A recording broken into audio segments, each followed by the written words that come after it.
Les seues recomanacions i opinions són seguides per multitud d'internautes. Parlem d'una blogger dels Estats Units que és experta en gastronomia i que estos dies visita la Comunitat Valenciana i s'ha deixat seduir per dos dels productes més nostres, l'arròs i la xufa.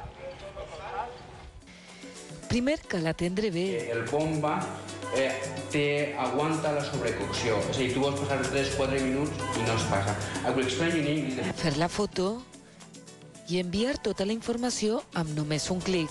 Una lliçó magistral de l'arròs que farà la volta al món gràcies al blog d'esta reconeguda periodista americana. Ella és la vista, l'oïda i el gust de milers d'internautes que tenen per a triar. I've had sardines grilled and cured. I've had tuna cured in salt. I've had,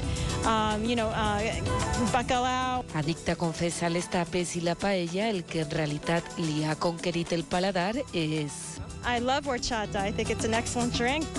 I want to plant it in the U.S. una taula oberta i gratuïta perquè qualsevol puga conèixer la gastronomia valenciana a colp de ratolí.